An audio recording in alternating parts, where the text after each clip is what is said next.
hermanos, vamos a abrir nuestras Biblias en el capítulo 9 de la primera carta de Pablo a los Corintios.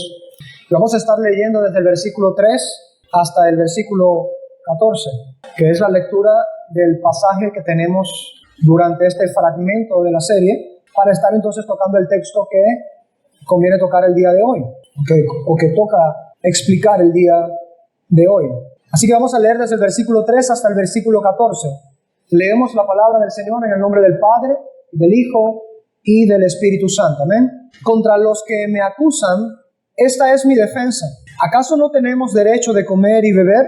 ¿No tenemos derecho de traer con nosotros una hermana por mujer como también los otros apóstoles y los hermanos del Señor y Cefas? ¿O solo yo y Bernabé no tenemos derecho de no trabajar? ¿Quién fue jamás soldado a sus propias expensas? ¿Quién planta viña y no come de su fruto?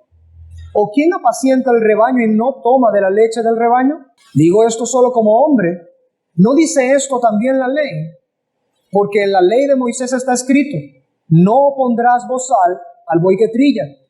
¿Tiene Dios cuidado de los bueyes? ¿O lo dice enteramente por nosotros? Pues por nosotros se escribió, porque con esperanza debe arar el que ara, y el que trilla con esperanza de recibir del fruto. Si nosotros sembramos entre vosotros lo espiritual, ¿es gran cosa si segáremos de vosotros lo material? Si otros participan de este derecho sobre vosotros, ¿cuánto más nosotros? Pero no hemos usado de este derecho, sino que lo soportamos todo, por no poner ningún obstáculo al Evangelio de Cristo. ¿No sabéis que los que trabajan en las cosas sagradas comen del templo, y que los que sirven del altar participan? Así también ordenó el Señor a los que anuncian el Evangelio que vivan del Evangelio. Bendita es la palabra del Señor. Oremos. Amado Padre Celestial, bendito Dios, bueno, grande y misericordioso, nos adentramos delante de tu presencia, Señor, no contando con nuestros propios méritos, si es que pudiésemos decir que tenemos alguno, ni con nuestra propia justicia, sino que nos acercamos en el nombre de Jesucristo, tu Hijo, el único perfectamente obediente, que completó plenitud de justicia para contigo, Señor. En el nombre de Él, recubiertos de Él, revestidos de Él, nos acercamos a ti, a implorar tu perdón por nuestros pecados, a implorar tu favor, Señor, en esta hora, para que seas tú dirigiéndonos, Dios mío, en este momento. Como solemos rogar, Señor, traemos a ti dos peticiones, como acostumbramos a hacer antes de cada exposición de tu palabra. Primero, que concedas a tu pueblo tener un oído presto y un corazón dócil para recibir la palabra tuya implantada en nuestros corazones, para que por ella crezcamos para salvación, seamos santificados y finalmente glorificados para ti. Pero también te rogamos, Señor, por mi propia persona, que unjas mi predicación con tu Santo Espíritu y que el poder de tu palabra sea vindicado en esta hora, para que ella, como espada de doble filo, penetre hasta partir el alma y el espíritu y discierna entre los pensamientos e intenciones del corazón. Y que entonces en este contexto mi predicación pueda ser utilizada por ti como mandarria que desmenuza la roca por medio de la exposición de tus palabras. Y que, como está escrito, que la exposición de tus palabras alumbra y da entendimiento a los simples, que traiga, Señor, entendimiento a nuestras vidas, que quites la simpleza de nosotros y nos hagas vivir. Vivifícanos según tu palabra, como dice el salmista en el 119. Vivifícanos según tu verdad, bendito Dios, te rogamos, que no me desvíe yo ni a derecha ni a izquierda del sentido original de tus palabras, sino que pueda explicar con celo, con fervor y con precisión lo que tu palabra indica, y que como cirujano preciso pueda aplicar tu palabra a nuestra condición, de una manera que cada uno de nosotros pueda resultar edificado, estimulado, reprendido, incluso animado a poner por práctica tu voluntad. Te ruego, Señor, que reprendas mi vida para no apartarme de lo que tu palabra dice y ceñirme a la voluntad de tu Santo Espíritu. En el nombre de Cristo te rogamos estas cosas en conjunto, como iglesia, como pueblo tuyo, como Israel de Dios. En el nombre de Jesús. Amén. ¿Pueden sentarse, mis hermanos?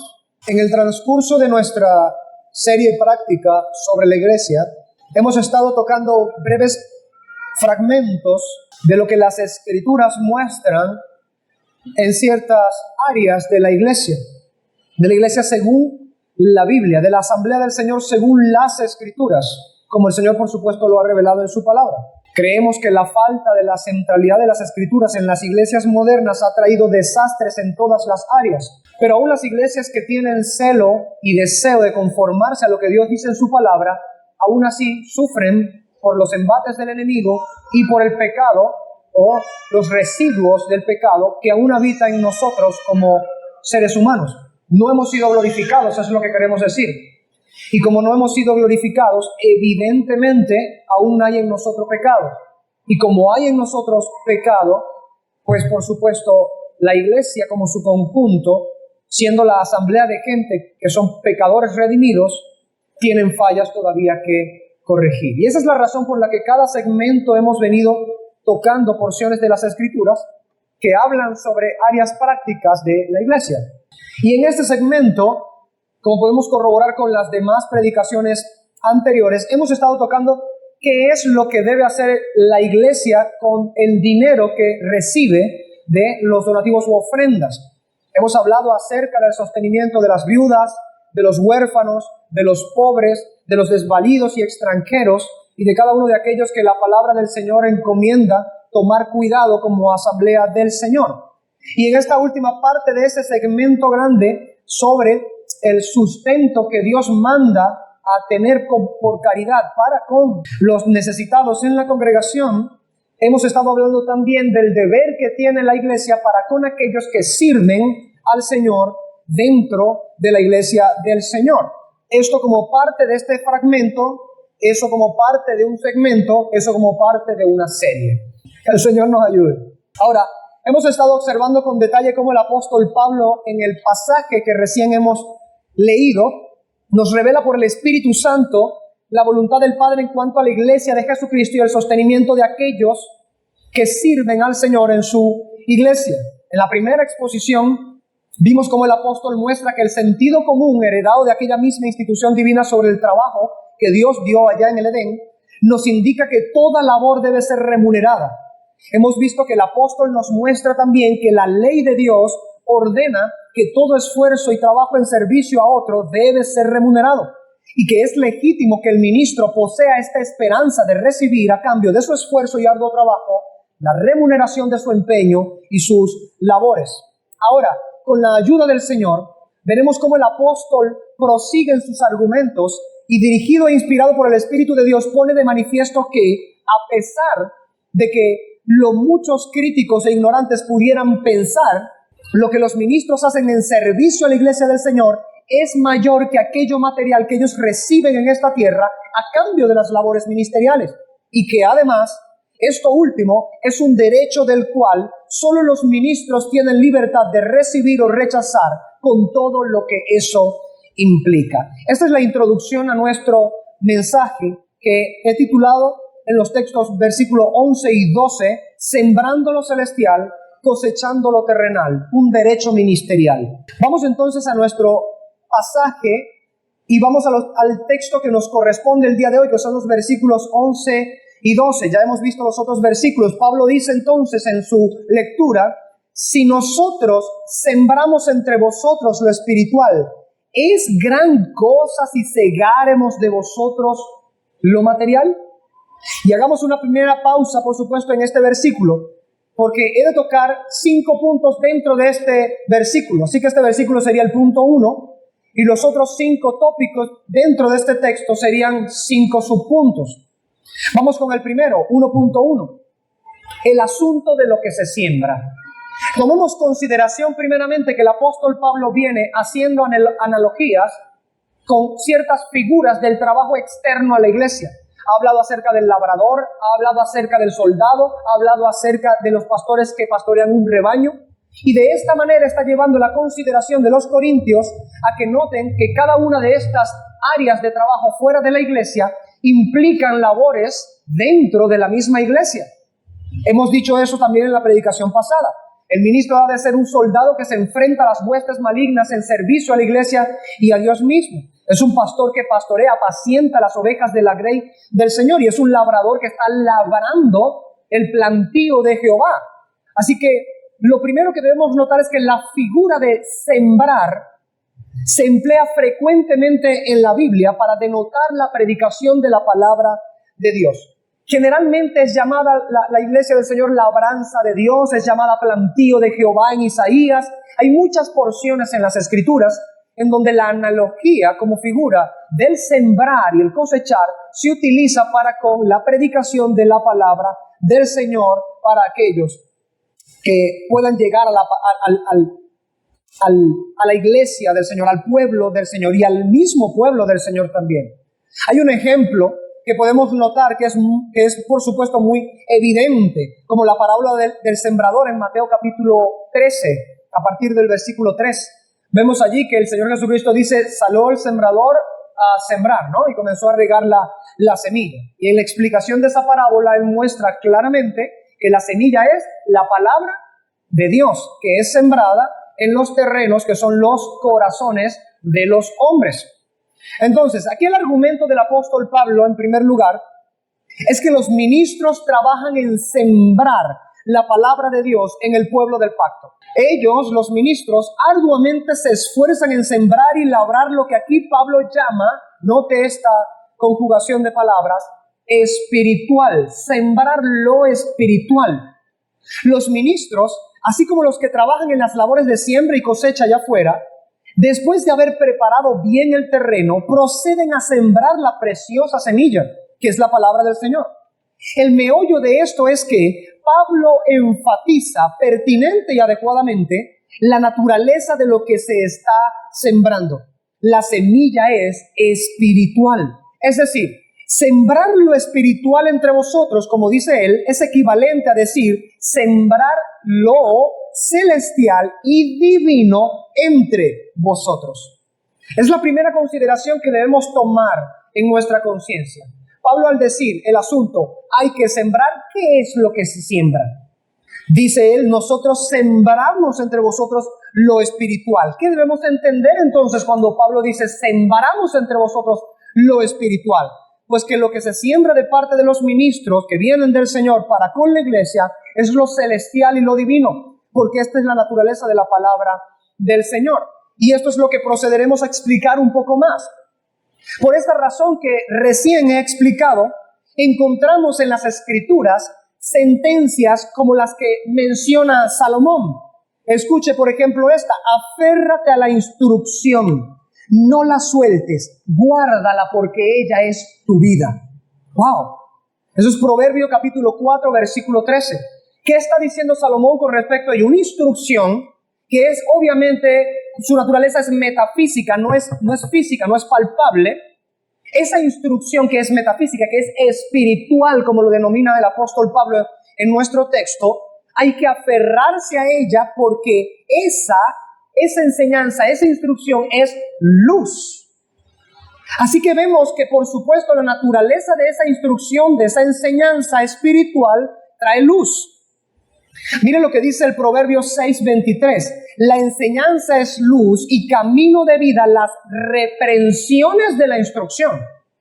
Ahora, no solo la instrucción, no solo la enseñanza, sino incluso las reprensiones, cuya naturaleza es espiritual, son, por supuesto, un canal de vida, un canal de luz para aquellos que reciben la reprensión, reciben la instrucción, reciben la enseñanza.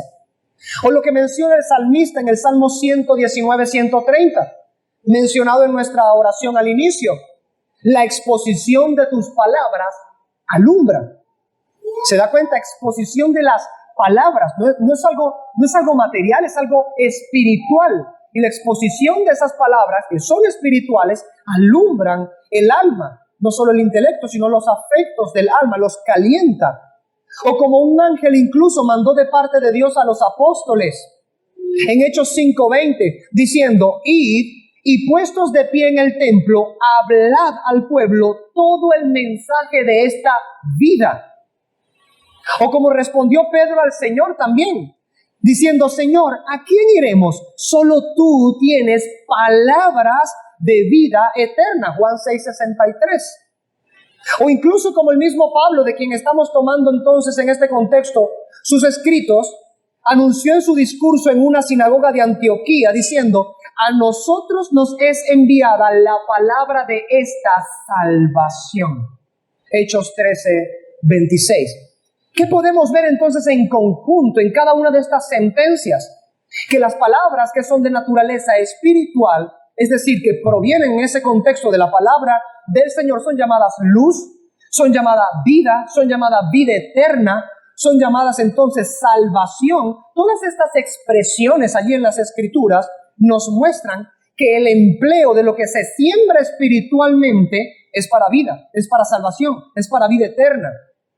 Entonces, si como estos pasajes afirman la instrucción, reprensión, enseñanza y exposición de la palabra del Señor trae salvación de Dios, luz del Señor, vida eterna divina, entonces ciertamente esa semilla espiritual debe ser tenida en altísimo valor. Es infinitamente inestimable lo que se siembra por medio del ministerio pastoral. Ahora continuamos en el texto, en el segundo punto, o 1.2. Pablo dice, si nosotros sembramos entre vosotros lo espiritual, ¿es gran cosa si segáremos de vosotros lo material? Note ahora en ese contexto el contraste de la naturaleza con lo que se cosecha. Hemos visto en el primer punto que lo que se siembra, su naturaleza es espiritual. Ahora veremos en este segundo punto que el contraste con la naturaleza espiritual de lo que se siembra, lo que cosechan los ministros, la naturaleza de lo que cosechan es material. En contraste con lo espiritual que se siembra, eso que se cosecha material, está escrito de esta manera para generar una consideración acerca de la naturaleza de ambas cosas. Pablo, por el Espíritu, quiere mostrar el contraste que hay entre lo que los ministros siembran y la naturaleza de aquello que ellos pueden cosechar del pueblo en el que siembran lo espiritual. La naturaleza espiritual de la semilla, de la palabra de Dios, está muy por encima de la naturaleza material y corporal. Recordemos, por ejemplo, lo que nuestro Señor Jesucristo dijo en Juan 6:63. El Espíritu es el que da vida. La carne para nada aprovecha. Las palabras que yo os he hablado son espíritu y son vida. ¿Qué notamos aquí? En esta palabra de nuestro Señor Jesucristo, tanto como en el lenguaje de nuestro hermano y apóstol Pablo, en el pasaje que estamos considerando, hay evidentemente un contraste. Y eso es lo que quiero dar a notar en este segundo punto. Hay un contraste entre la naturaleza espiritual de lo que los ministros siembran en el pueblo de Dios y la naturaleza material de lo que los ministros cosechan del pueblo del Señor. Ahora, dado el tiempo que estamos viviendo y las hartas influencias de filosofías huecas y dañinas que pululan en nuestro tiempo, hay que acotar en aras de aclarar un posible futuro malentendido, que ni nuestro Señor Jesucristo ni el apóstol Pablo sostienen alguna clase de dualismo gnóstico en sus mentes. No, ellos no ven a la materia como inherentemente mala y al espíritu como bueno, ni ven al alma espiritual enfrentada al cuerpo material. El gnosticismo solía sostener esta forma de dualismo en donde el espíritu es esencialmente bueno, la carne es esencialmente mala, y en ese contexto hay una lucha entonces entre el espíritu y la carne. Sé que las palabras que he acabado de decir, una lucha entre el espíritu y la carne, les suena como algunas porciones de las Escrituras, pero no es esencialmente igual al gnosticismo lo que la Escritura dice. Nosotros, por supuesto, entendemos que la condición natural del alma humana es maldad y pecado, y que su carne, tanto como su espíritu, son descritos en las Escrituras como tendientes ¿hacia dónde? Hacia el pecado. Génesis 6:5 lo dice claramente también. Génesis capítulo 8, Eclesiastés capítulo 7, versículo 29. Hay un montón de pasajes. Jeremías capítulo 17 dice que perverso y engañoso es el corazón del hombre más que todas las cosas. Así que evidentemente no podemos en este contexto caer en el dualismo del gnosticismo. El espíritu no es intrínsecamente bueno y la carne del cuerpo mala. No, todo el ser humano desde que cayó en pecado es malo. Él integralmente es malo. Así que su espíritu va hacia lo malo y su carne va hacia lo malo. ¿Se entiende la diferencia que hay con el dualismo del gnosticismo? Porque eso es una doctrina que debemos rechazar en este contexto. Tampoco tiene nuestro Señor Jesucristo ni el apóstol Pablo un pensamiento platónico. donde el alma es vista como encarcelada por lo corporal hasta poder liberarse. Platón, en su filosofía, sostenía en ese contexto que el alma estaba luchando por liberarse del cuerpo, que el alma estaba como encarcelada del cuerpo. Y vale decir que muchos en este tiempo han caído en la mentira de la filosofía platónica, pensando que ellos sencillamente quieren liberarse de este cuerpo para andar como espíritus pululando libre, como ánimas en el mundo espiritual, libres ya de un cuerpo que les dé pesadez y de muerte. Invoco nuevamente nuestro pensamiento sobre las Escrituras. Realmente uno ha visto en las Escrituras pasajes donde uno se quisiera ya estar ausente del cuerpo y presente al Señor. Pero nuevamente, Pablo no está siendo platónico en ello.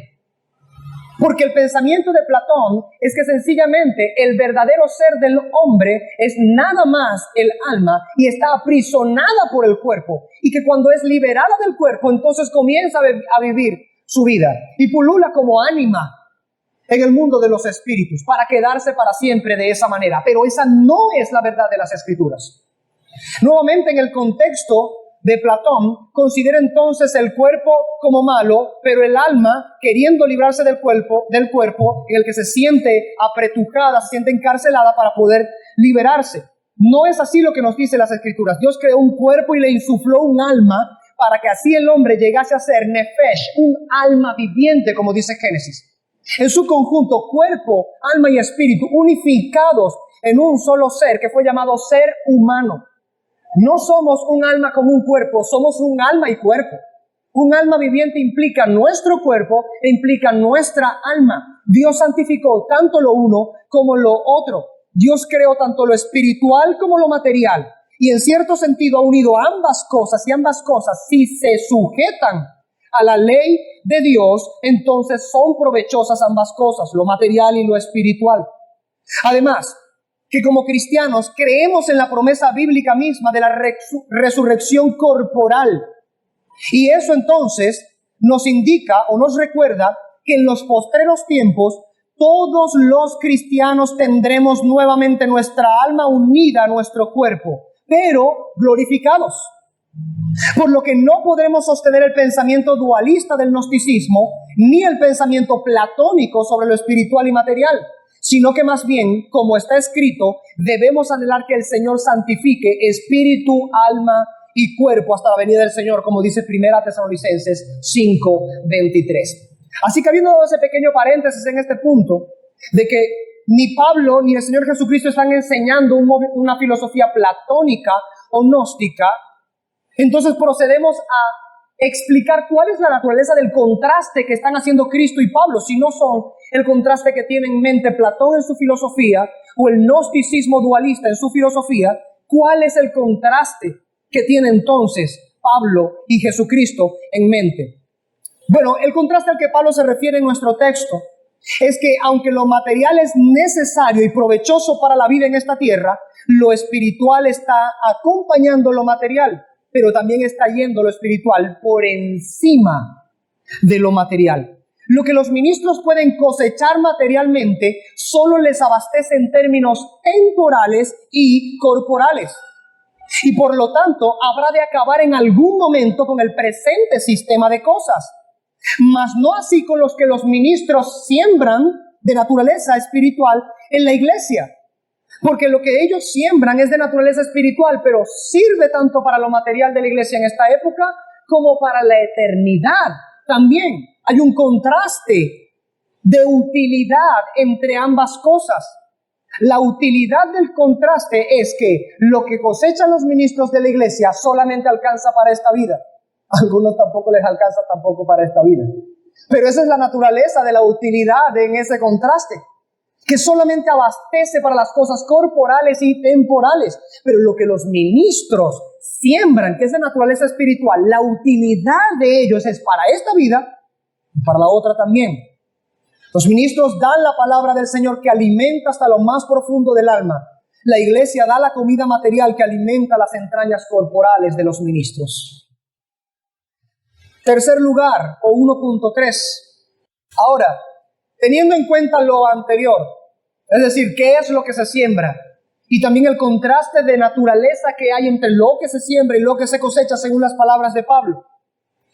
Ahora consideremos también, por consecuencia lógica, la diferencia del valor entre ambas cosas.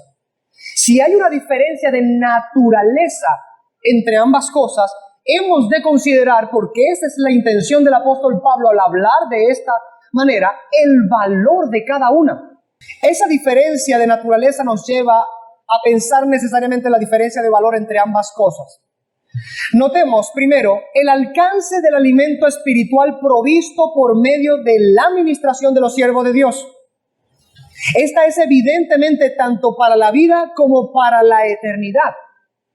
Mientras que el alimento material que es recibido de la iglesia para los ministros, en realidad solo puede dar un abastecimiento corporal y temporal.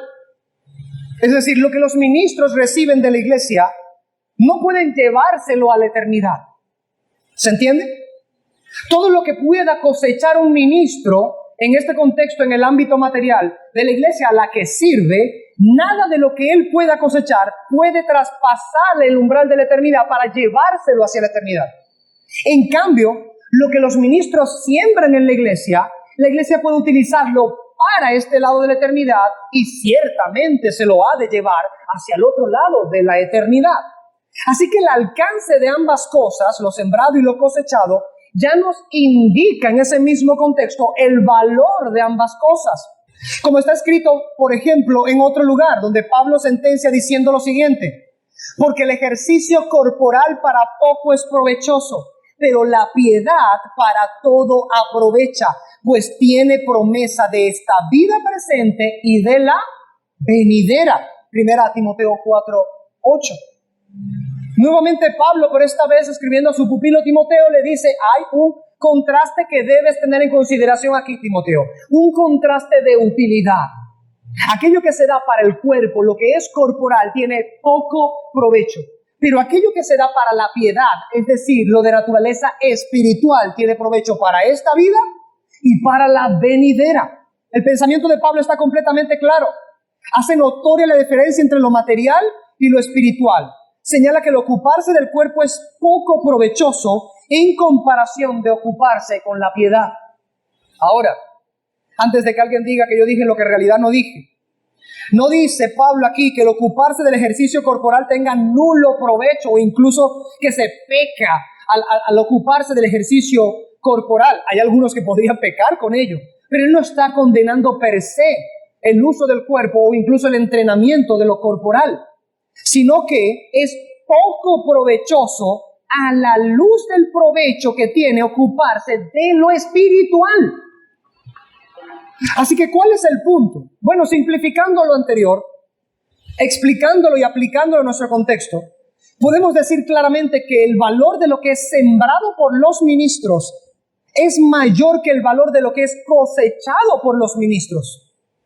Como mencionó Juan Crisóstomo, uno de los padres de la iglesia, en su comentario a este pasaje, dice: Pablo señala que quienes contribuyen a sus ministros en realidad reciben mucho más de ellos de los que ellos dan para los ministros.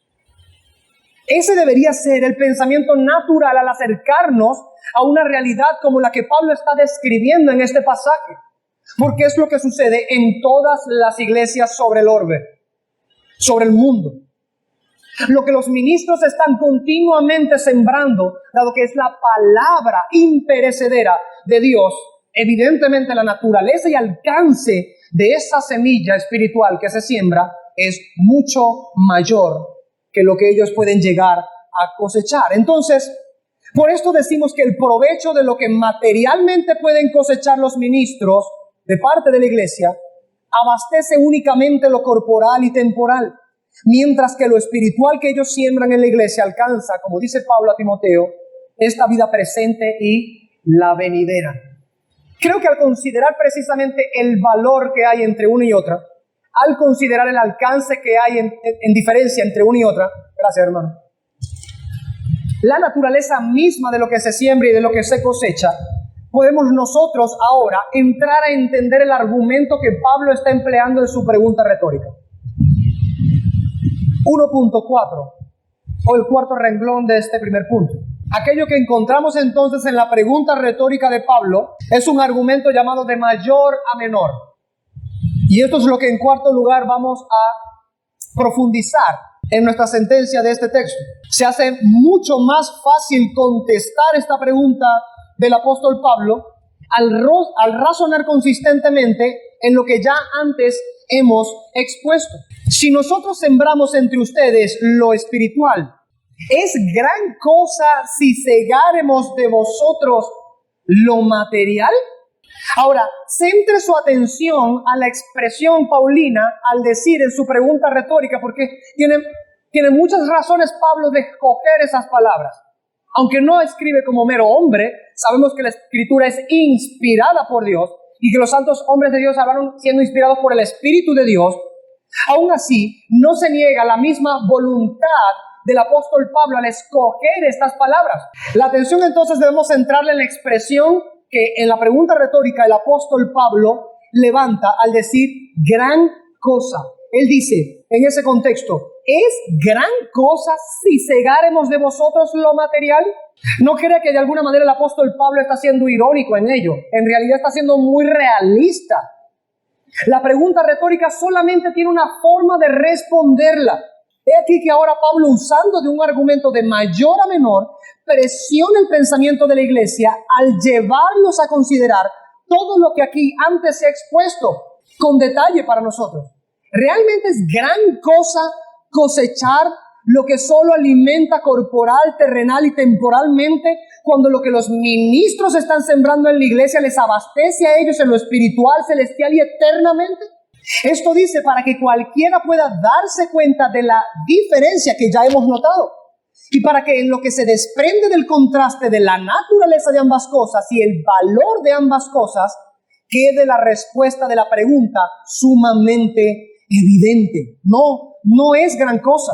Y como esto queda súper evidente, llegaría hasta el punto de ser ridículo o absurdo contestar una cosa distinta a lo que implica la misma pregunta retórica de Pablo.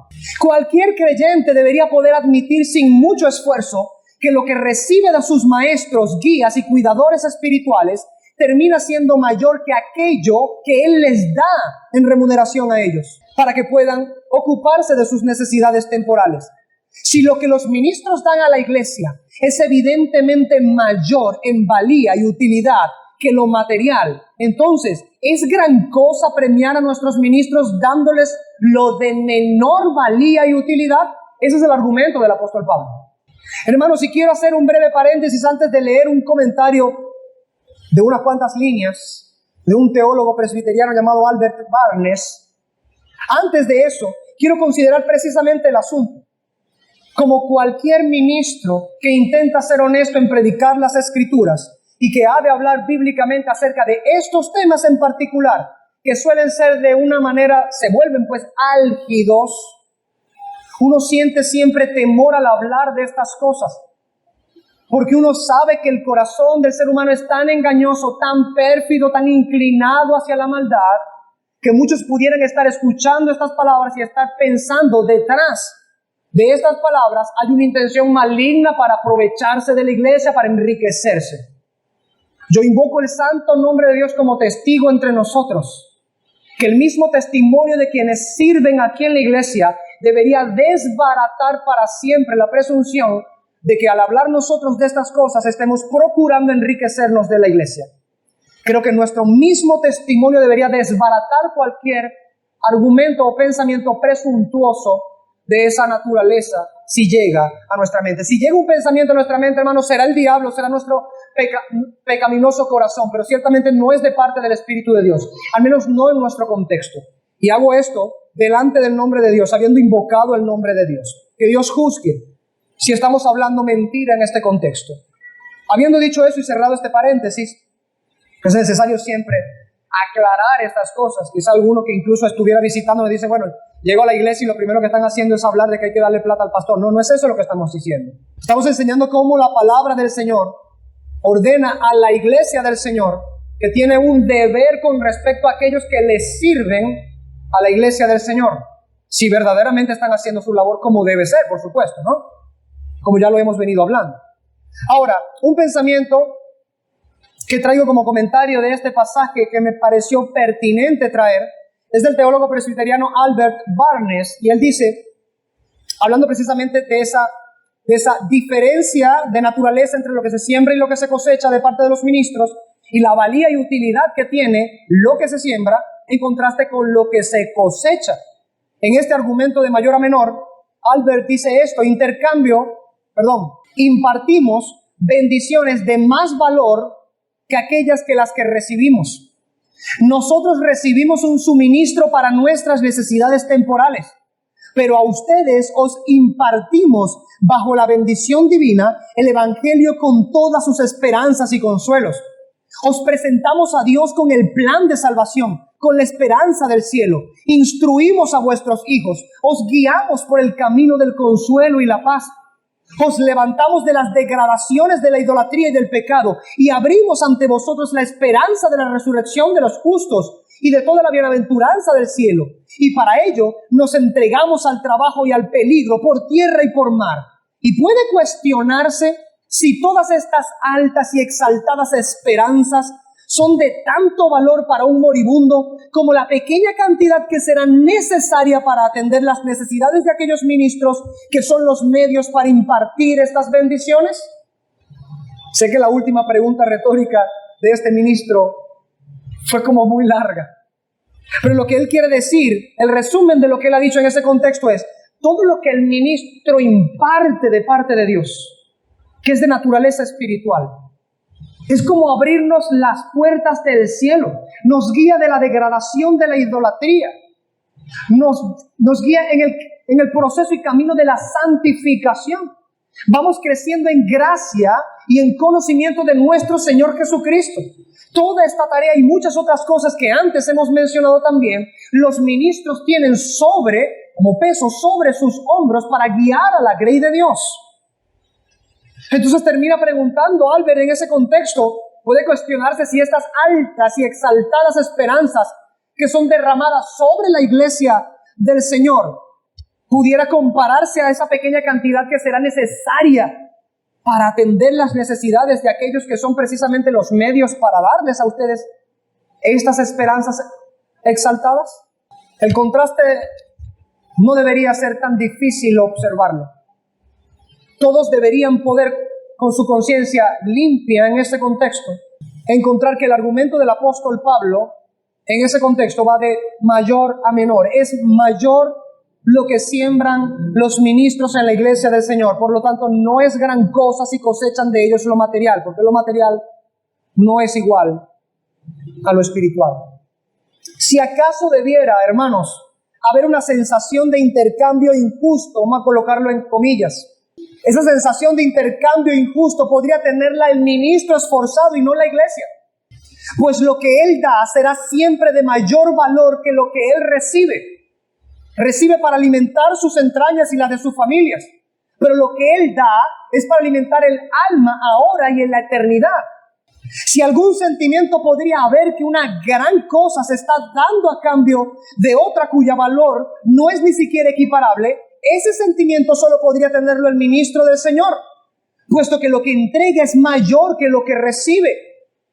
En algún contexto, sobre todo por ejemplo en nuestra Venezuela y quizá otras naciones de Latinoamérica, probablemente Centroamérica y Suramérica, estamos de alguna manera acostumbrados a, ¿cómo le llamamos? Regatear, ¿no? Por cualquier servicio o cosa que compramos, regateamos. Tratamos de bajarle al precio de lo que estamos comprando. De alguna manera, aunque consideremos si tiene altísimo valor lo que queremos comprar, incluso podemos llegar a decir, como dice el proverbio, malo es, el que compra dice, malo es, pero cuando se aparta dice, bueno es. Una traducción guayacitana de ello sería, no, chavo, esa broma está feísima, y después que lo compras me la comí.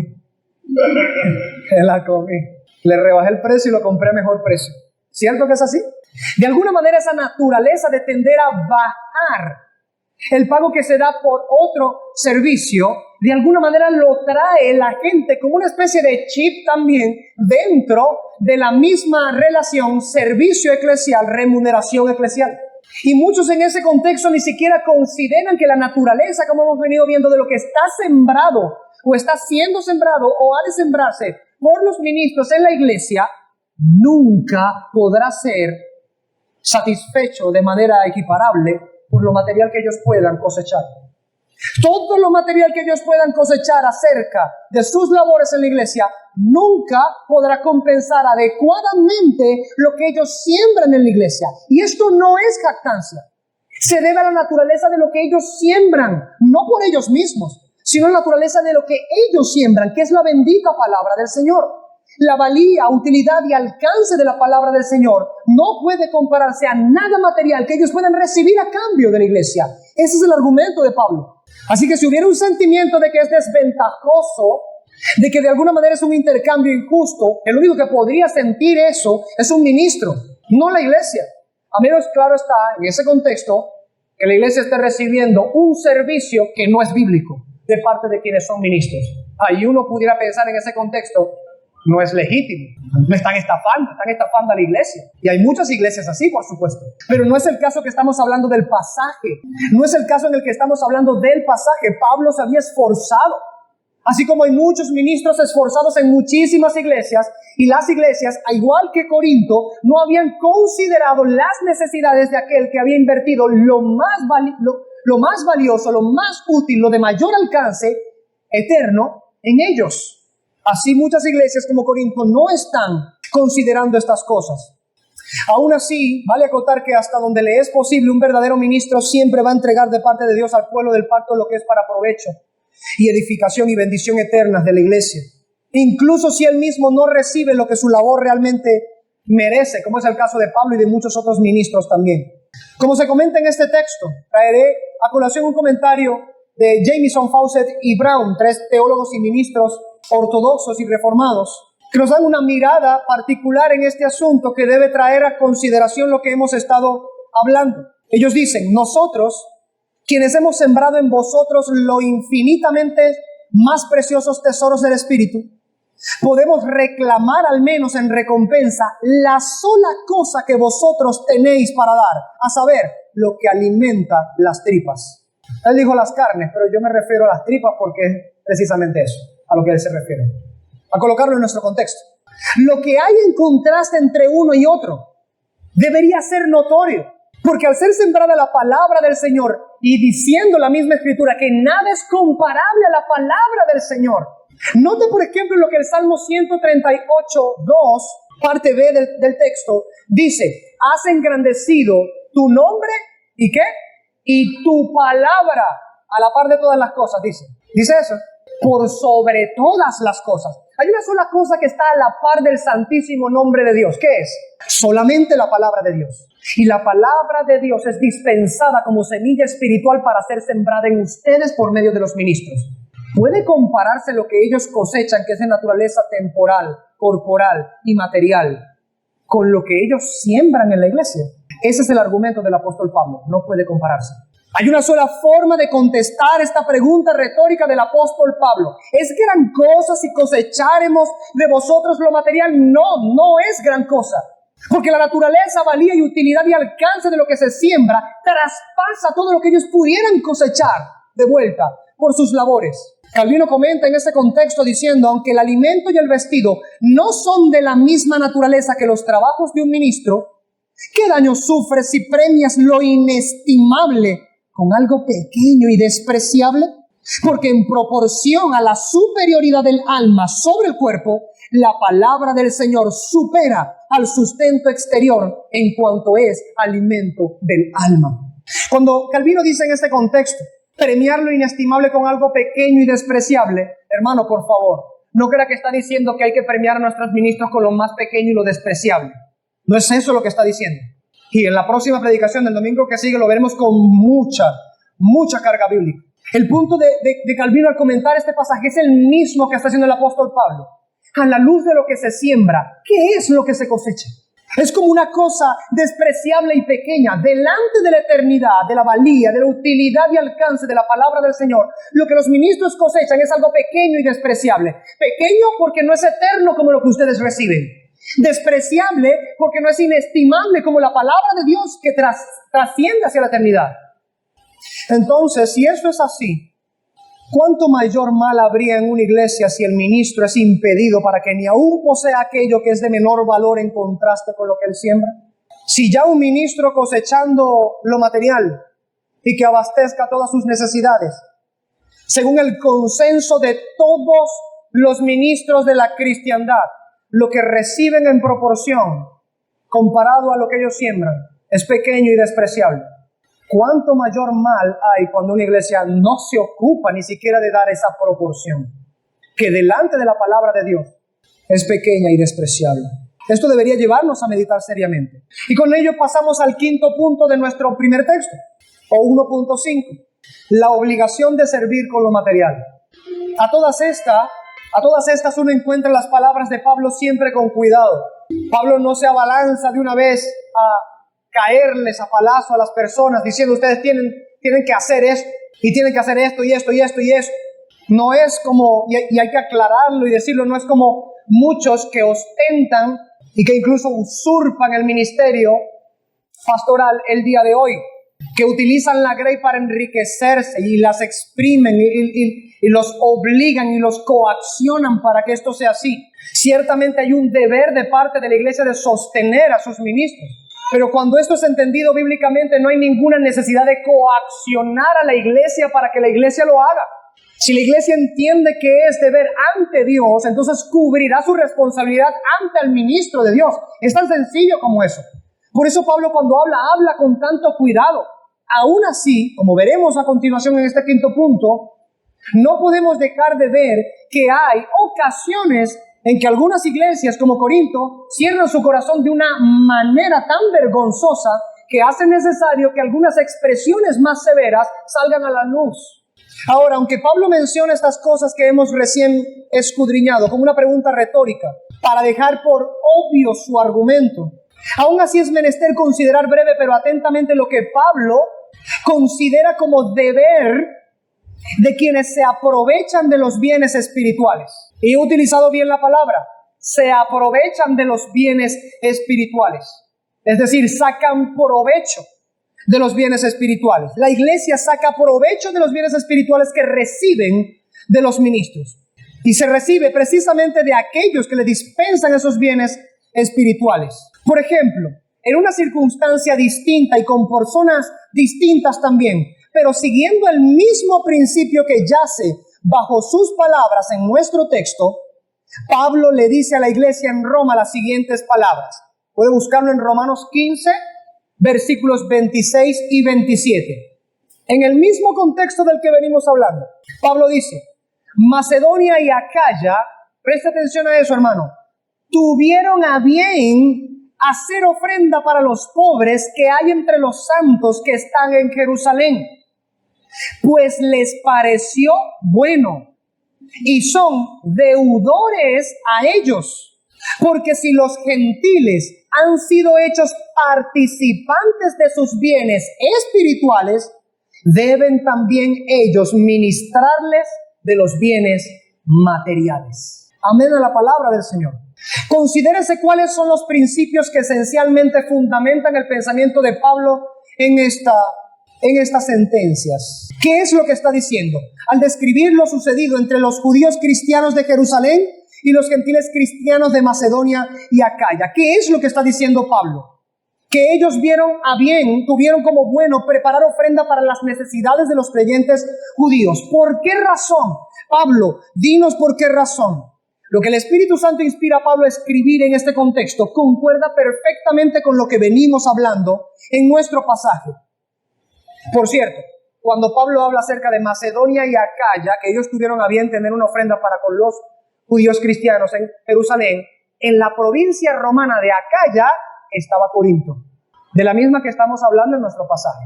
Corinto está dentro de la provincia de Acaya, y Acaya junto con Macedonia habían tenido a bien dar la ofrenda para con los creyentes judíos.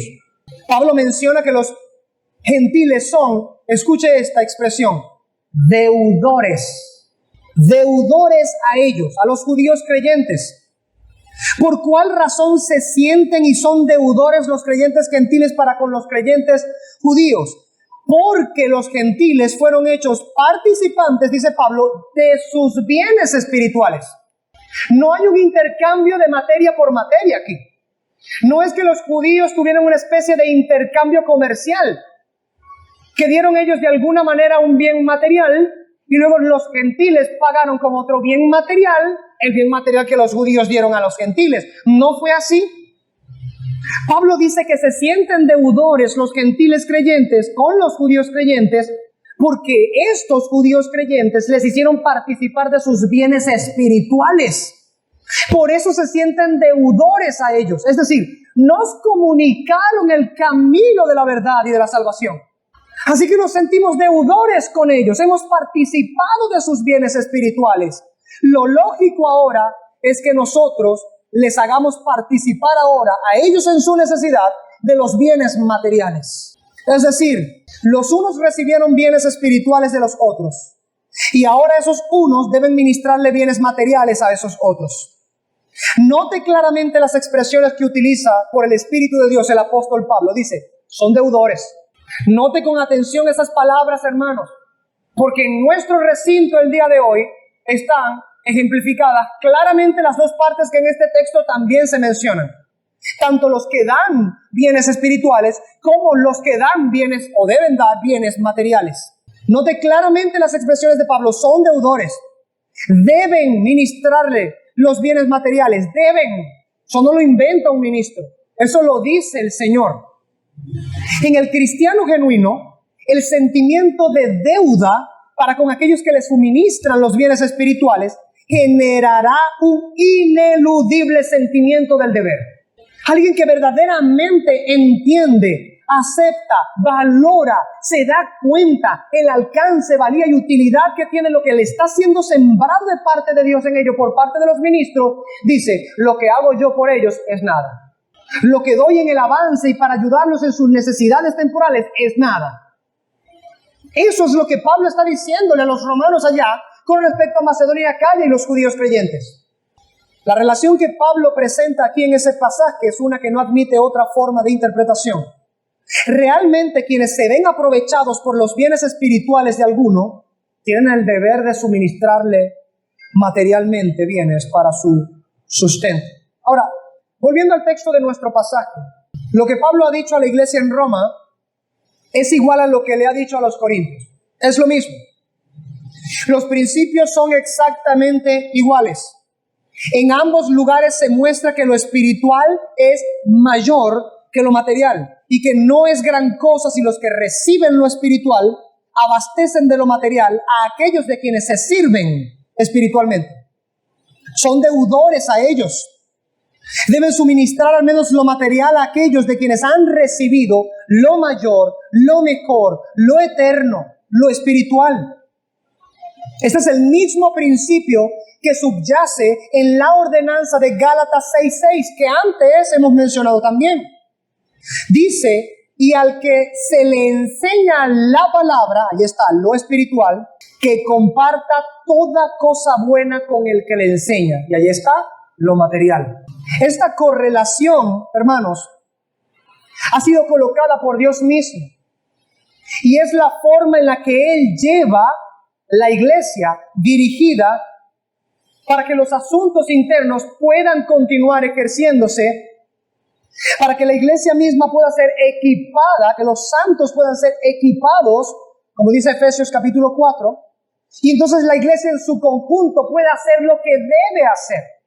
Pero cuando aquellos que se ven suministrados de los bienes espirituales de parte de los ministros del Señor no corresponden al sustento económico con los bienes materiales que el Señor les ordenó hacer, entonces los ministros comienzan a sentir el abandono, y como veremos en la próxima predicación, del domingo que viene, si Dios nos da vida, comienza a decaer el servicio al Señor y por consecuencia la iglesia del Señor y por consecuencia la nación donde está la iglesia del Señor.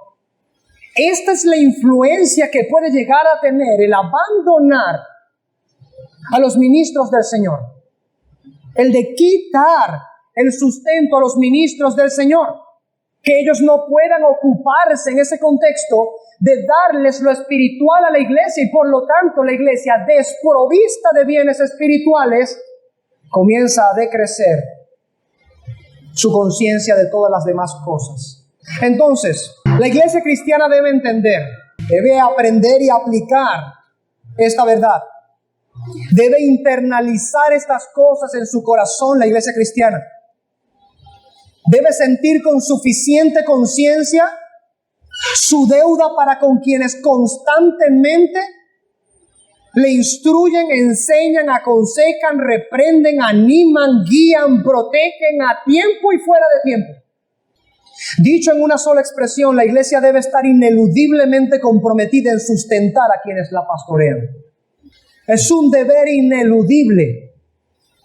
Ahora, en nuestro segundo punto, que está ubicado en el versículo 12, Pablo dice, si otros participan de este derecho sobre vosotros, ¿cuánto más nosotros? Pero no hemos usado de este derecho, sino que lo soportamos todo por no poner ningún obstáculo al evangelio de Cristo. Ahora Pablo se acerca a un punto elemental de todo su discurso para con los corintios y esgrime uno de los mayores argumentos también en este contexto, aunque no será del todo el mayor. El mayor viene después en los versículos 13 y 14, que lo veremos la semana que viene si Dios nos da vida. Pero uno de los mayores argumentos en este contexto es cuando dice ese derecho sobre vosotros. Así que vamos a este primer renglón del segundo punto. 2.1. Derecho sobre vosotros. ¿Qué es lo que debemos considerar? Aquí una vez más, Pablo utiliza el vocablo exousia. Ya hemos explicado este vocablo anteriormente. Al él decir que tiene derecho de comer y beber de su trabajo, que tiene derecho a casarse y tener familia y ser sustentado él y su familia por parte de aquellos a quienes él sirve, esto ya lo hemos visto en las otras predicaciones en este mismo pasaje, en los versículos anteriores. Ahora nuevamente vuelve a utilizar el vocablo exousia, pero esta vez utiliza esta expresión en conjunto, dice derecho sobre vosotros. Presta atención acá, hermano. Vamos a utilizar una expresión que suele utilizarse por allí. No se deje robar la bendición. Sí, presta atención. Que ahora entendemos que lo que es sembrado aquí es bendición, es eterno. Su valía, utilidad y alcance es mayor que cualquier otra cosa. Preste atención a la palabra del Señor. Amén. Pablo ahora dice derecho sobre vosotros. Exousia, el vocablo que ya hemos estudiado. Insiste en que ser receptores de bienes materiales a cambio de bienes espirituales es un derecho sobre la iglesia. Esto no debería incomodar a nadie entendiendo lo que ya se ha explicado. Ahora, hay que aclarar una cuestión. Mire, en nuestro contexto, cuando nosotros hemos pasado de iglesias que son cuevas de ladrones, hay muchos aquí que han salido de cuevas de ladrones, ¿verdad que sí? No levanten todos la mano. Muchos han salido de cuevas de ladrones, en donde básicamente no le había caído el dinero en los bolsillos cuando ya se los estaban arrancando con algún artilugio y artimaña, torciendo las escrituras para arrancarle el dinero. Volvamos a lo que dice Pablo en ello. Si otros participan de ese derecho sobre vosotros, muchos han salido de iglesias así, en donde otros participaron de ese derecho sobre ustedes. Que uno pudiera decir en ese contexto que ellos ni siquiera tendrían el derecho realmente ganado porque no estaban predicando la palabra del Señor. Torcían la palabra del Señor. Eran ciegos que daban una guianza ciega y que aún por hoy muchos ciegos están siendo guiados por esos ciegos a caer en el mismo hoyo, como dijo nuestro Señor Jesucristo. Pero fuimos arrancados por la misericordiosa gracia del Señor de lugares como esos, lugares de perdición en donde se pervierte la palabra del Señor y colocados en iglesias locales en donde, aunque no hay perfección, porque no hay perfección en ninguna iglesia sobre la faz del mundo, hay sanidad. Son iglesias sanas, son iglesias bíblicas, son iglesias donde se insiste en predicar y practicar lo que la palabra del Señor dice. ¿Cuál es el punto con respecto a ello? Si aquellos participaron de ese derecho sobre vosotros, ¿cuánto más nosotros, dice el apóstol Pablo, que nos hemos esforzado en mostrarles el camino de la verdad de una manera celosa, ferviente, precisa, fiel, fidedigna a la voluntad del Señor en las Escrituras? Entonces, esto no debería incomodar a nadie. Si se entiende lo ya explicado, esto no debería incomodar a nadie. Pero puede pasar por causa de nuestro pecaminoso corazón que al llegar a iglesias en donde no se hace énfasis en estas cosas, en donde usted no ve que se estén apagando las luces y un humito por ahí atrás y el tecladito ahí suavecito y que inflexione la voz del predicador, vas al frente y trae $500 que el Señor te lo manda. Llegamos a iglesias así, en donde no están sucediendo estas cosas y de alguna manera, como ya hemos sentido el dolor de que nos han estafado, de que nos han robado, de que nos han quitado nuestro dinero, charlatanes, embaucadores, mercaderes de la fe, como la Escritura les llama, entonces llegamos a una iglesia en donde no se hace énfasis en esas cosas, se predica la palabra del Señor correctamente, se insiste en la práctica bíblica celosa de las partes en las que la Escritura nos manda a obrar, y de repente cuando se habla acerca del dinero y del sustento de los ministros, algo como que se recoge. No es por causa de que el Señor no hable explícitamente de estas cosas en la palabra del Señor. Es prejuicio. Es prejuicio. Y como hemos dicho en muchas ocasiones, nosotros por la palabra del Señor condenamos el vender la fe. Los mercaderes de la fe tendrán parte en el lago que arde con fuego y azufre. Pero aquellos que cierran su corazón para no mantener y sustentar como es deber, aquellos siervos del Señor que si hacen la obra del Señor, acompañarán en el lago que arde con fuego y azufre a los embaucadores y mercaderes de la fe. Porque fácil es en nuestro contexto decir amén a que los mercaderes de la fe tengan parte en el lago que arde con fuego y azufre. Pero no recordamos que los mezquinos y avaros también tendrán su parte en el lago que arde con fuego y azufre. ¿No decimos amén a la primera? Pero la segunda no solemos decir amén tan fácilmente, porque la primera implica personas que no somos nosotros, la segunda implica personas que somos nosotros. Porque la segunda implica un deber que tenemos para con aquellos que el Señor ha colocado al servicio de la grey. Y que muchos de nosotros en muchas ocasiones sencillamente nos hemos olvidado de ellos, mientras aún ellos, por amor al Señor y a la iglesia, siguen sirviendo. Y sirven sin recibir nada a cambio. Ahora, en aras de entender lo que derecho sobre vosotros también implica, permítame un ejemplo más. Si en servicio requerimos la consulta clínica de un doctor, o la cátedra de un profesor, o la corrección y guía de un tutor o mentor, no deberíamos sentirnos incómodos cuando estos hombres reclamen una compensación por sus servicios. Pues si hemos recibido ese servicio adecuadamente, entonces ellos tienen claramente un exousias sobre nosotros. No compensarles por la labor de ese doctor, de ese profesor, de ese tutor, sería en ese contexto violar su derecho y cometer injusticia. Ahora, de la misma manera ocurre con los ministros del Señor.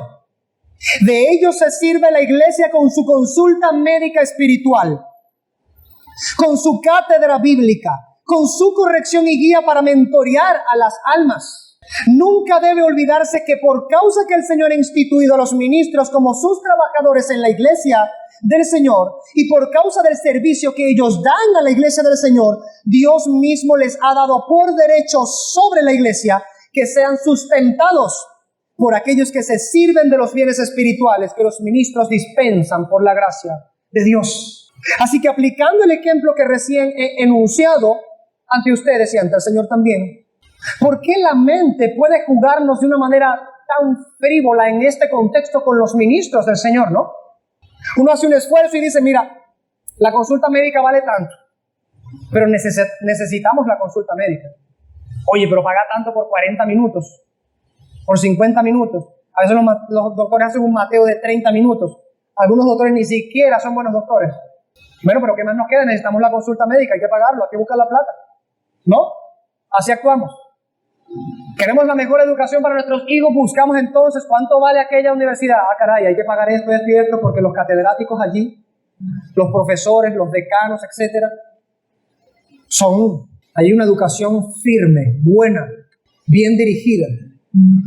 Bueno, ¿qué hay que hacer? Pues, ni modo. Si hay que buscar dar esa educación, vamos a buscar pagar esa educación, ¿no es así? O de repente alguien necesita ayuda para dirigirse en algunos aspectos de sus estudios y paga, por supuesto, un mentor o un tutor.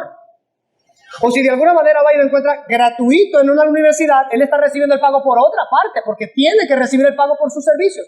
¿Qué es lo que estoy queriendo decir? No son los ministros constantemente quienes prestan servicios de esta manera, y no en la naturaleza material de las cosas, sino en la naturaleza espiritual que alcanza incluso la eternidad. Y no jugando con electricidad, mecánica, biología o química, sino tratando con las almas inmortales de los hombres. Pero para uno entonces hacemos esfuerzos para pagar estas cosas. Pero cuando se trata del suministro, del sustento económico de aquellos que lo más importante está en sus manos, regateamos. O somos insensibles y quitamos de un lado cualquier oportunidad. Mientras que en el contexto de lo otro nos esforzamos, en este otro contexto nos olvidamos, ignoramos, nos volvemos insensibles, no preguntamos, nos desentendemos. Algunos incluso han llegado a mayor pecado y cierran su corazón. Otros incluso han llegado a la necedad y tienen una mente diabólica porque piensan que los ministros ni siquiera deberían recibir nada. He conocido personas así, que los ministros no deberían recibir nada de la iglesia. En segundo lugar, en este segundo punto, 2.2, Pablo dice, si otros participan de este derecho sobre vosotros, ¿cuánto más nosotros? Note lo que el apóstol Pablo aquí está diciendo. Se refiere probablemente a algunos que de alguna manera habían hecho uso del recibir de esos bienes materiales de parte de los corintios y que de alguna manera para aquellos no era quizá tan legítimo que ellos pudieran participar de ese derecho. Porque o no habían sembrado nada bueno en los corintios, o incluso podrían haber sido falsos maestros. Y en ese contexto entonces Pablo dice, aquellos pudieron participar de ese derecho sobre vosotros. ¿No debería con mayor razón participar nosotros de ese derecho sobre ustedes? El pensamiento de Pablo es este, como pudiera hacerse incluso en cualquier iglesia sana en este contexto, en cualquier parte del mundo. Que uno pudiera decir como ministro en ese contexto, ustedes salen de iglesias donde los ministros que no son ministros del Señor, que son ministros de Satanás porque tuercen las escrituras y los dirigían hacia la ruina y la perdición eterna, y ustedes contribuían para sostenerles, y ellos se ocupaban de ese derecho sobre ustedes. Es el mismo argumento del apóstol Pablo. ¿Cuánto más deberían poder hacer uso de ese derecho sobre ustedes aquellos que sí les han encaminado en el camino de la salvación, en el camino de justicia, de honor y de dignidad? Dado que Pablo había trabajado tan esforzadamente entre ellos para consolidarles como iglesia, nutriéndoles espiritualmente, disciplinándoles, guiándoles, predicándoles, enseñándoles, visitándoles, etc., resultaba inverosímil que otros que no habían hecho lo que él sí había hecho, estuvieran participando de ese derecho. Por ende, parece congruente preguntar, como preguntó el apóstol Pablo, ¿cuánto más nosotros deberíamos participar de ese derecho? En tercer lugar, 2.3, Pablo dice, en la segunda parte del versículo 12, pero nosotros no hemos usado de este derecho, sino que lo soportamos todo por no poner ningún obstáculo al evangelio de Cristo. Finalmente, después de haber hecho defensa de ese derecho que tenían él y Bernabé a ser sostenidos económicamente por los corintios como ministro, Pablo culmina esta porción diciendo que ellos habían decidido no usar el derecho. Ellos me refiero a Pablo y Bernabé.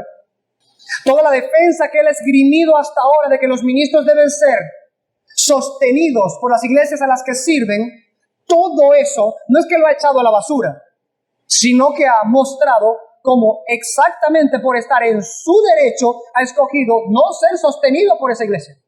Como antes explicó, cuando alguien posee un derecho, esto le implica precisamente el poder y libertad de hacer o no uso de aquello que por ley o justicia le corresponde.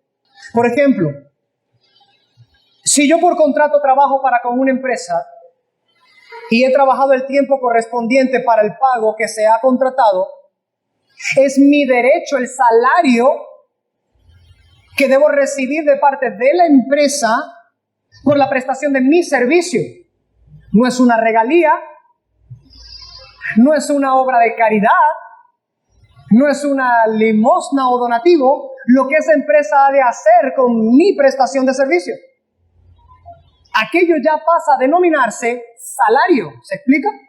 Y ahorita vamos a hablar un poquito acerca de ello, en las palabras de la Escritura nuevamente. Aquello pasa a denominarse salario, y ese salario es derecho.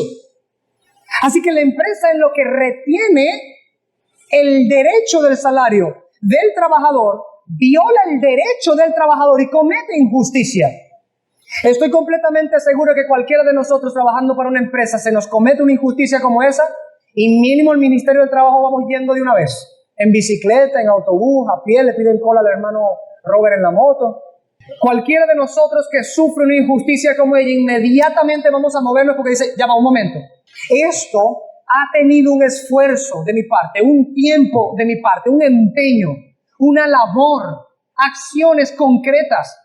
Desde antes de llegar a trabajar y trabajando y después de salir de trabajar, todas estas cosas hicieron posible que yo pudiera prestar ese servicio. Así que ese dinero ha sido justa y genuinamente, honestamente, ganado.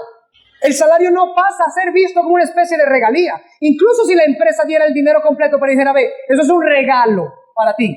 Lo primero que haríamos sería fruncir el ceño y decir, regalo. Vamos a aclarar los conceptos, porque esto se puede repetir de una manera que no me va a gustar. No es un regalo aquello que es, por naturaleza, salario, lo que corresponde por derecho. Ahora, ¿vemos aquí entonces la relación en este asunto? Es derecho del trabajador su salario, pero es deber de la empresa el salario del trabajador. ¿Por qué estoy trayendo a nuestra memoria estas cosas que son tan diarias y afines a nosotros? Por la misma metódica de enseñanza que tenían Cristo y el apóstol Pablo. Así como Pablo utilizó ejemplos del diario vivir para ejemplificar las cosas espirituales, lo mismo Cristo también, con sus parábolas, así hoy traigo este ejemplo, para que cada uno de nosotros pueda pensar en la relación que Dios instituyó entre el servicio eclesial y la remuneración eclesial a ese servicio. Ahora, ¿puede la empresa suspender el derecho del trabajador y decirle no tiene salario? No puede. Es violencia, es injusticia, es infringir la ley de los hombres, ¿cierto? Pero puede un trabajador, por ejemplo, decir, ¿sabes qué? Haz con mi salario lo que a ti te da la gana. Regálaselo a los pobres por allá. Compra sopa para todos los pobres de aquí de Ciudad Guayana y haz una actividad con mi salario y dale sopa. Bueno, no sé qué salario será ese que alcanza para... Ya le iba a decir, ¿verdad? Imagínate tú. Lo que quiero decir, o el punto es, ¿tiene derecho el trabajador a decirle a la empresa, haz tu empresa con mi salario lo que tú quieras? ¿Tiene derecho el trabajador a decir eso? Claro que sí. Claro que el trabajador tiene derecho, porque esto es exousia, es su autoridad, es su derecho. Él puede decir, no quiero tomar ni una minúscula parte de ello, o voy a tomar solamente esta partecita. Haz lo que te dé la gana con el resto de eso, o ubica eso en utilizarlo en esto, por ejemplo. Puede hacer disposición de ello porque es su derecho. Y este es el punto del apóstol Pablo. Le corresponde aquello. ¿Y qué hizo Pablo en este contexto? No quisimos usar de este derecho sobre vosotros, aunque es legítimamente perteneciente a nosotros. Entonces, ¿qué peleaba el apóstol Pablo? Peleaba porque el entendimiento de la iglesia no estaba en que ellos no eran quienes podían suspender el derecho. Ellos como ministros se suspendieron a sí mismos su derecho, pero la iglesia se desentendió de su deber. Y allí donde estaba el problema. Uno puede de alguna manera decir, no quiero, mira esta quincena, no la tomes, no me la des a mí. Utilízala para comprarle Gatorade a los trabajadores ahí de la empresa. Trabajé estos 15 días ad honorem, a honores pues. Y entonces, ¿qué pasaría si la próxima quincena la empresa viene y dice, bueno, ya que la quincena anterior él no quiso agarrarla, vamos a hacer lo mismo con esta quincena? ¿Cómo estaría eso? Obviamente mal. Si yo te digo, no quiero hacer uso de este derecho aquí y ahora, usted debe entender que no quiere hacer uso de ese derecho. Y por lo tanto, las especificaciones que una persona dé con respecto a lo que es suyo por derecho, lo que le corresponde, hay que atenderlas para llevarlas a cabo, porque es su derecho. Es inalienable. ¿Han escuchado esa palabrita, verdad? Sobre todo si han estado delante del ministerio del trabajo, o lo que llaman ellos el ministerio del trabajo. Derecho inalienable es lo que le corresponde al trabajador por la prestación de sus servicios a cualquier empleador por contrato, sea verbal o firmado. Normal. El sentido común nos exige estas cosas, pero la maldad nos lleva a transgredirlas, a traspasarlas, a romperlas. Y hablo esto como hombre, pero hablo esto nada más como hombre. Ahora como Pablo hablo. ¿No dice esto también la ley del Señor y la palabra del Señor? Pues sí, la palabra del Señor nos muestra. Solo aquel que es portador del derecho puede decir, renuncio a mi derecho. Y en el momento en que la persona puede decir, retomo mi derecho, sigue siendo tan legítimo como los segundos antes en los que él dijo, renuncio. Incluso cuando él ha renunciado, sigue siendo el portador del derecho, aunque él haya renunciado, porque le pertenece por justicia. Pablo podría haber reclamado desde un principio su derecho. Y ya. No habría ninguna razón para despojarle de lo que le correspondía por mandato divino, o incluso por sentido común. El mismo sentido común nos los avisa. Pero el pecado es grave. Entonces, ¿por qué se abstuvo de usarlo? ¿Por qué Pablo se detiene? ¿Por qué lo hace? Bueno, poniéndolo en sus propias palabras, él dice, por no poner ningún obstáculo al evangelio de Cristo. El apóstol consideró que en su contexto sería más provechoso para el avance del reino de Cristo y la fundación y expansión de la iglesia allí en Corinto, no hacer uso de su derecho, no cargar la iglesia, no llegar a ser gravoso de ninguna manera para ellos. Él colocó su bienestar y el bienestar de la iglesia en ese contexto y dijo, no los voy a cargar, me cargaré yo. Me cargaré de necesidades, de toda clase de sufrimientos, de aflicciones y de cosas que debo enfrentar como ministro en cualquier caso, pero no colocaré esa carga ante ustedes. Aunque sea mi derecho y sea legítimo hacerlo, no lo voy a hacer, para que de ninguna manera vaya a tener un tropiezo el evangelio de Cristo. Él estaba haciendo uso de su derecho. Y al punto al que llegó el apóstol Pablo en ese contexto fue a servir, a honoren a la iglesia en Corinto. Aún así vale acotar que, aunque Pablo había renunciado al derecho de ser sustentado económicamente por la iglesia en Corinto y no les exigió ningún salario, no significa que en general él no recibiera de buena gana sustento económico de otras comunidades eclesiales a las cuales él había servido con su ministerio. Eso es notable cuando la segunda carta que él envía precisamente a los corintios les hace saber que él había estado recibiendo salario de otras congregaciones mientras él estaba ministrando a los corintios. Ojito, oído acá.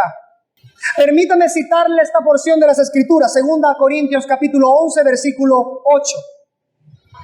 Noten las palabras que el apóstol Pablo utiliza, hermanos. Preste atención a esto.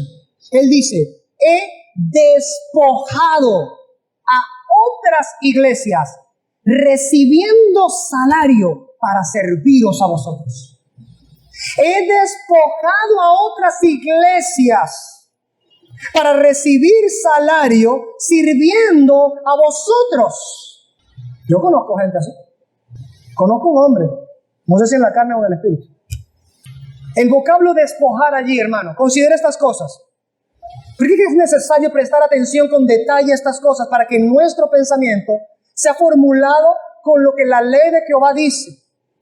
Porque nuestro pecado llega a trastornar de tal manera nuestra manera de pensar que eso termina gobernando nuestra manera de actuar en todos los temas que hemos venido tocando, no solo esto. El vocablo despojar allí lleva una fuerza tan grande. En el griego su significado implica, como lo define el Helps, el derecho de la confiscación para despojar y llevarse el botín, como cuando uno toma por la fuerza el botín de guerra que uno se ha ganado. Cierre de cita. Wow. Pablo es Pablo, yo no utilizaría ese vocablo, pero lo utilizó inspirado por el Espíritu de Dios. Y este es el asunto. Hay que considerar por qué el Espíritu Santo inspiró a Pablo a utilizar este vocablo en este contexto. Para decir, he despojado He despojado a otras iglesias recibiendo salario para serviros a vosotros. He tomado por la fuerza el botín de la guerra que yo he peleado y he ganado. Suena duro. Yo no utilizaría ese ejemplo, pero ahora lo utilizo porque la Escritura lo habla. Y si la Escritura lo habla, ha de utilizarse en el contexto en el que ha de utilizarse. Entonces, Pablo solo estaba tomando lo que por derecho le correspondía en otras iglesias.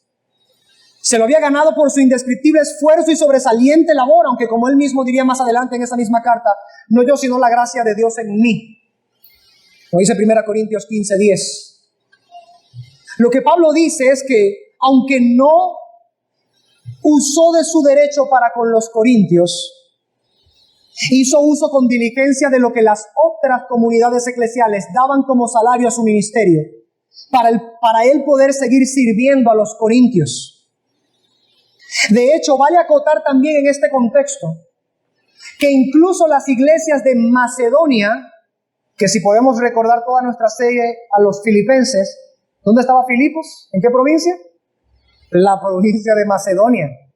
Filipos, esa comunidad empobrecida, estaba en Macedonia.